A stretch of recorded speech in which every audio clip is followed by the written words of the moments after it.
First Coast's most accurate forecast from the First Coast News Weather Team, certified by Weather Rate, sponsored by AC Designs.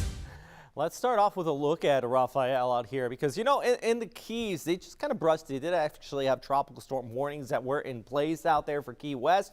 But, yeah, that's all pulling away. And, in fact, the storm's making a hard left turn thanks to a high-pressure ridge just off towards the north that's allowing it to kind of kick off here towards the Gulf of Mexico. Now, you see right here, there's this kind of bifurcation, fun little forecasting word there. One half of these models going north, the other half going south. But the key thing is it is split. That's because this is going to be running straight into a wall. That is this front that's dipping in from the north. So some of the guidance pulling off here towards the west, some pulling towards the north. But the key thing is this is going to be weakening as it's pulled apart by this front and stretching moisture towards the south and north. So I do expect an increase in showers for places like Louisiana over towards Alabama. And eventually even here into Monday, we could have that front kind of pull some of that moisture across parts of the First Coast again. But in general, no area is going to be looking at a landfalling tropical system here. This is just going to weaken out over the central Gulf of Mexico. Let's talk more so about what's happening right now, though.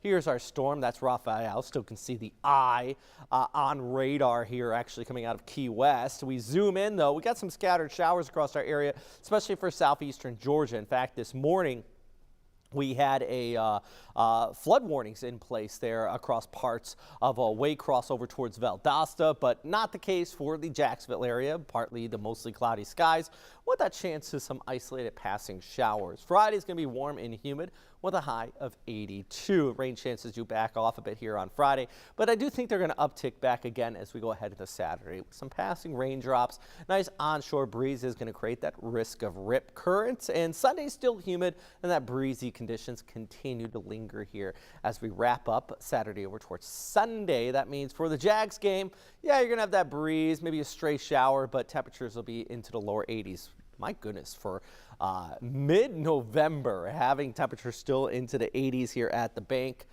Yeah, hopefully the weather helps out with our potential for a win there. How about for Veterans Day coming out? Shout out to my fellow veterans, especially you Roggefer mates here in the Navy. Temperatures be warming up into the lower 80s, but as mentioned, that front's going to kick on by, which, you know, we got a slight chance of precip there for your morning. All right, I want to show you the 10-day forecast. We just had the 7-day, but I want to show you the 10-day because as we look ahead into the latter half of next week, we could have a front that's going to move through. And look at our highs. Maybe our lows starting to get back to more seasonal levels. But for now, it's still warm and humid out there.